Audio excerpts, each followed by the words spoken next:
À Jaffa, 134 ans après l'appel lancé par Urbain II, la guerre, le sang, la mort vont être mis hors jeu un court moment. Chrétiens et musulmans font la paix.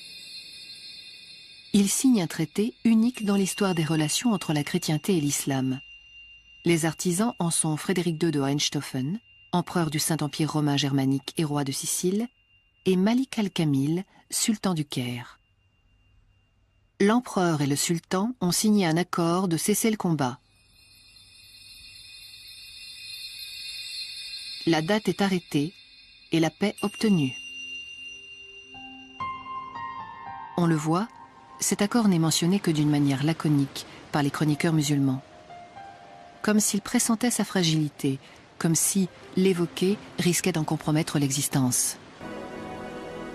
À l'origine colonie grecque, la Sicile avait subi au IXe siècle la domination musulmane. Dans la seconde moitié du XIe siècle, elle sera conquise par les Normands, qui fonderont le royaume de Naples et de Sicile. Le jeune souverain lui doit sa prodigieuse capacité de synthèse des cultures et des religions. Il parle le grec, le latin, l'arabe, le provençal et le dialecte sicilien.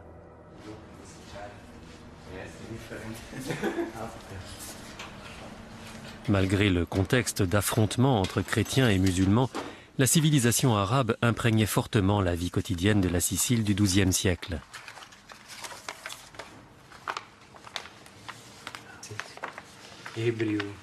Hiroshi Takayama a étudié de nombreux documents se rapportant à la coexistence de ces deux cultures.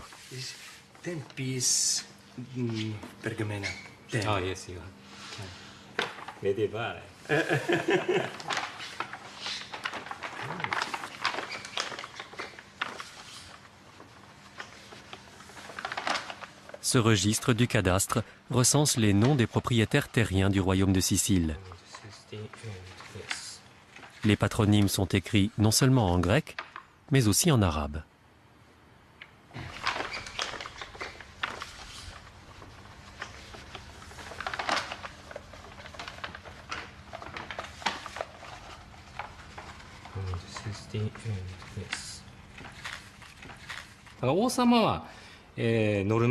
Le roi était normand et chrétien. Mais parmi les fonctionnaires qui ont écrit cela, il y avait des Grecs et des Arabes. En servant le roi, ils étaient protégés. Le roi a utilisé leurs talents et leurs connaissances pour gouverner le royaume. Ce genre de relation s'est maintenu. C'était une des caractéristiques de ce royaume. Ce document en apporte la preuve.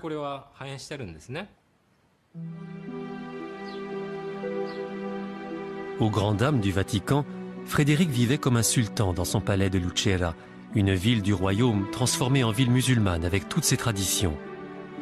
On a même dit qu'il s'était constitué un harem.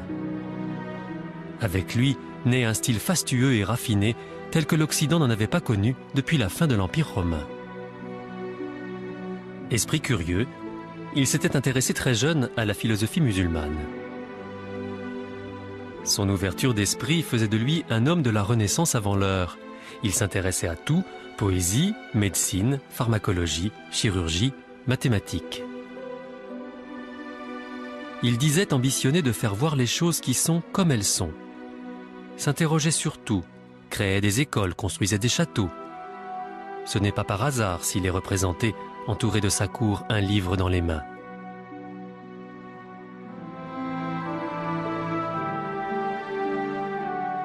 Il est l'auteur d'un ouvrage consacré à la fauconnerie, loisir élevé au rang d'art par les souverains arabes.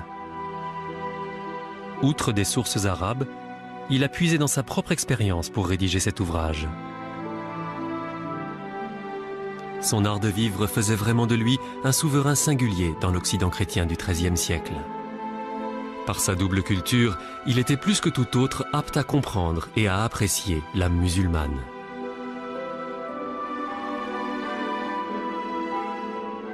Ironie de l'histoire, sa qualité d'empereur du Saint-Empire romain germanique le place à la tête de la 6e croisade qui s'apprête à partir pour reconquérir Jérusalem.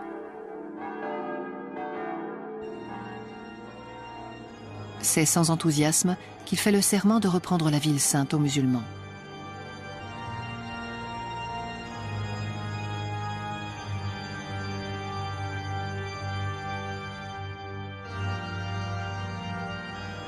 Je jure de conquérir la terre sainte de Jérusalem. Au nom du pape de Rome.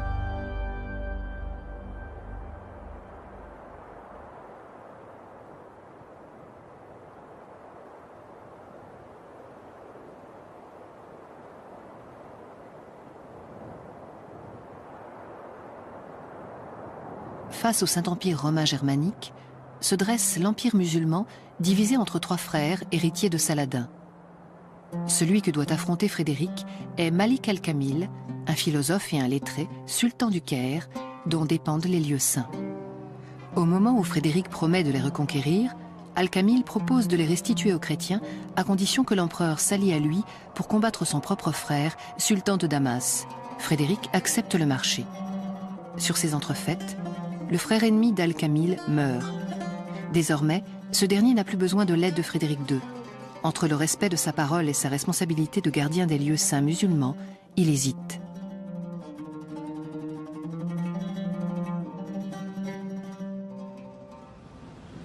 Pour dissuader Frédéric II de se lancer dans la croisade, il dépêche en Sicile une délégation conduite par un de ses proches, l'émir Fakhreddin, un homme autant épris de culture occidentale que Frédéric l'était de culture musulmane.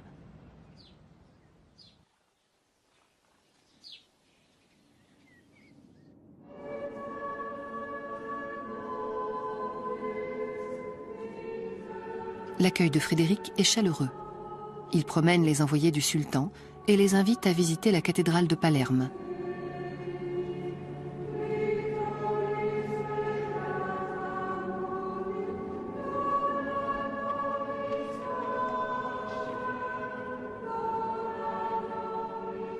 Fakhreddin écrit à al-Kamil qu'il a été surpris d'y découvrir des alvéoles de style persan,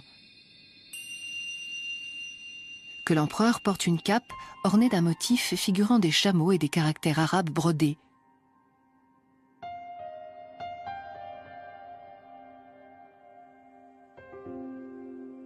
Beaucoup des familiers de l'empereur sont musulmans, constate-t-il. Dans la ville, le muezzin fait retentir chaque jour l'appel à la prière.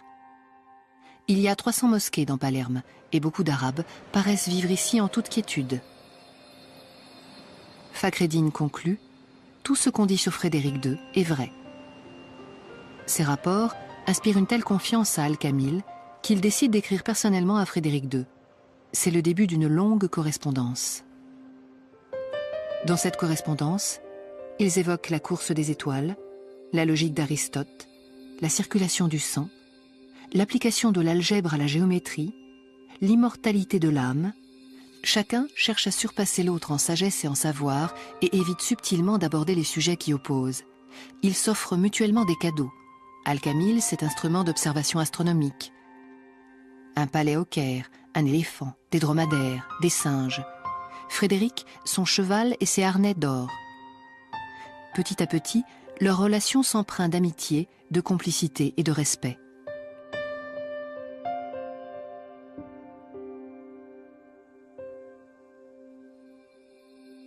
Le problème politique cependant demeure, car aucun des deux souverains n'est en mesure d'infléchir sa position à l'égard des Terres saintes. Il leur faudra bien pourtant trouver une solution.